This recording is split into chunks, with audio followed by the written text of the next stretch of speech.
Ayan ang ating recipe, ginisang bagong.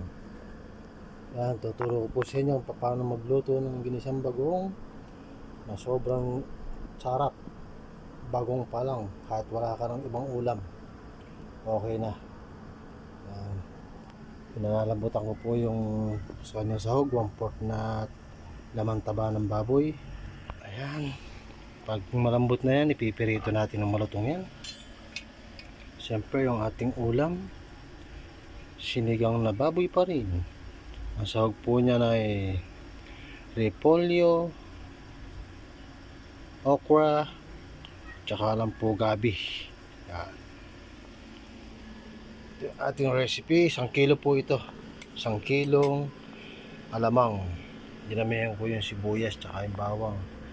Yan. Pakukula natin sa kalahating boteng suka ito na ito. Parang natin papaksi. Pag tuyong-tuyo na siya, tsaka natin igigisa sa bawang at sibuyas at lalagyan natin ng isang boteng mantika. Palulutangin natin sa mantika itong bagong. Pag mapula na yung bagong, ilalagay natin yung 1/4 na asukal at saka yung betchin pampalasa. Yan po yung ating menu. Madilim doon eh. Yung nakalimutan ko siling pula. Mamaya na lang bibili ko pagka maluluto na. Stay tuned lang po mga KNP at lulutuin natin yan para po try nyo sa inyo kung paano magluto ng bagong. Pag sobrang alat po ng alamang, binabanlawan ko po ito sa streamer para hindi masyadong maalat, kasi kahit anong lagay nyo ng asukal dyan o matamis, hindi mawawala yung alat, kaya banlawan nyo para mawala masyado yung alat. Ayan po ang ating menu, ginisang alamang. Yan, natutuyo na yung ating tubig na nilagay. Pipirito na natin to. Pag tuyo na siya, saka natin igigisa yung bawang at sibuyas. Pagka sigisa, hahanguin natin yun. Saka natin pakukuluan yung ating alamang.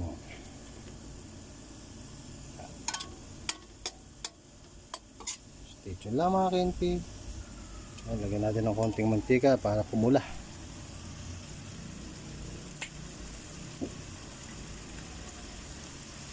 Mekos lang, mekos.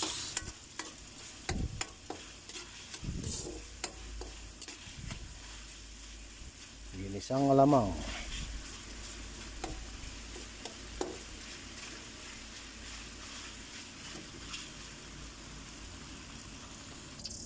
Kaya golden brown na yung ating panangkap, yung baboy. Hanguin na natin to.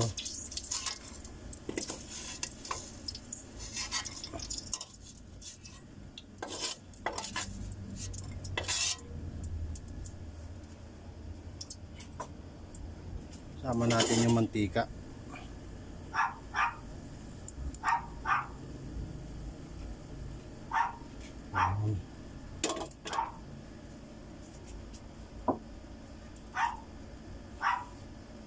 At atin ang hiuhulog itong alamang.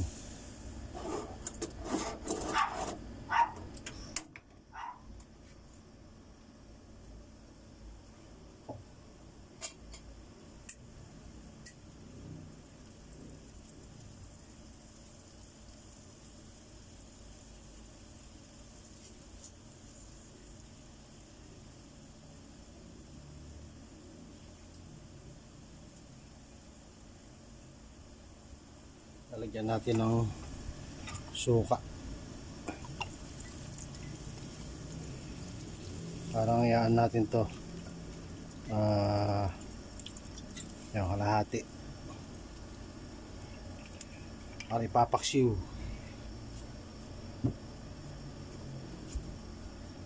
Hahayaan nating maiga dyan yan. Yan.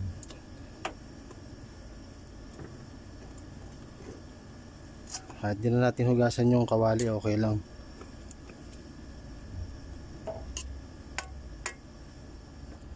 Mahina lang nga po eh.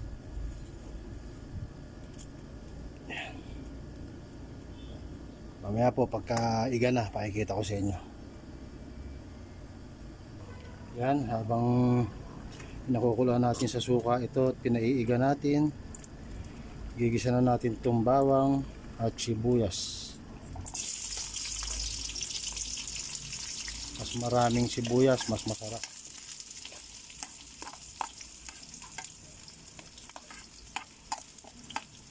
Kaya lang natin pumula-pula. Ang sibuyas.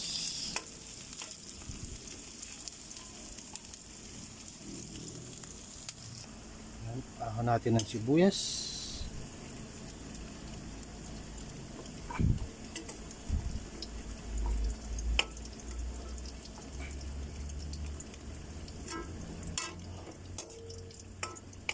Ganyan po ako magluto ng barang alamang.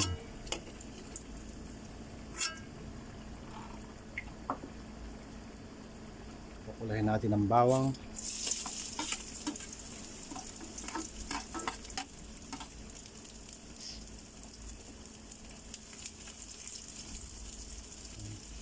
Kaya lang ulit natin mag golden brown habang pinakukuluan natin yung ating alamang sa suka. Yan, golden brown na siya. Pwede na natin siyang patayin at mamaya pagka i-adobo na natin yung ating alamang, tsaka natin ilalagay ito. Ayan, iga na siya, no? Wala na siyang suka. Bubuhos na natin yung mantika.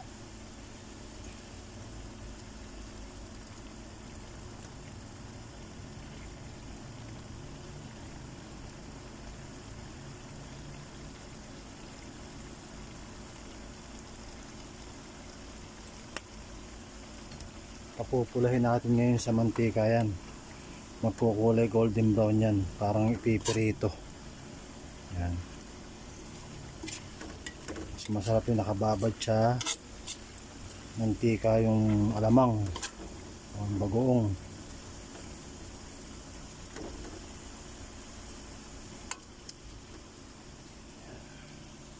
Yan. Sasabay na natin yung wash na asukal na sugar. Sa 1 kilong alamang, 1/4 na sugar ang nilalagay ko.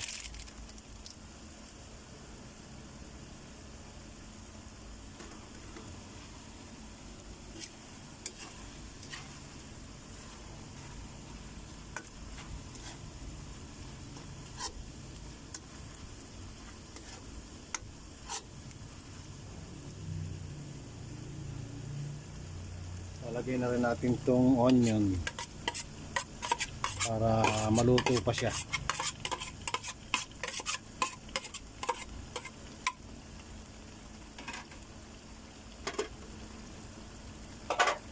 At yung ating garlic. Hindi natin ilalagay lahat. Ang ibabaw tong iba.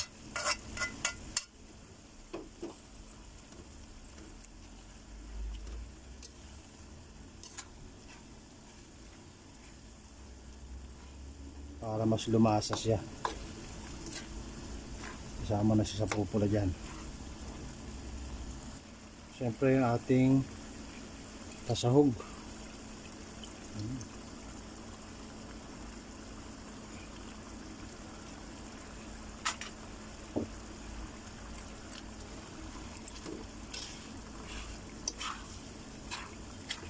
Pagkasarap nito. Kahit wala ka ng ibang ulam, meron ka lang kamatis o kalamansi, ay pigaan mo lang ng kalamansi para na siyang binagoong ang baboy.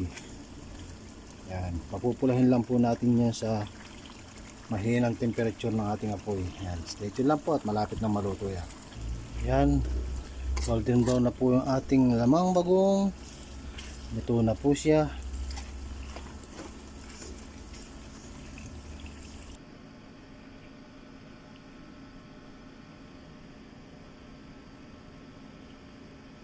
Ginisang alamang bagong with chicharon, kawali, garlic and onion.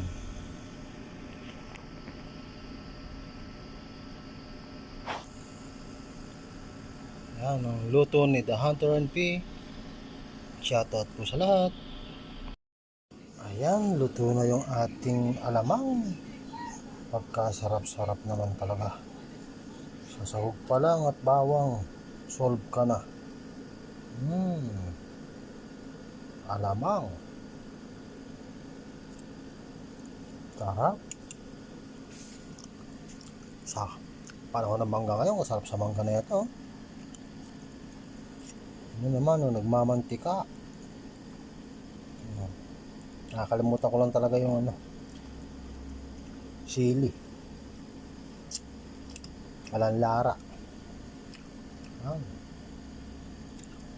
Thanks for watching. Follow for more. God bless. Bye-bye. Ginisang alamang. Luto na.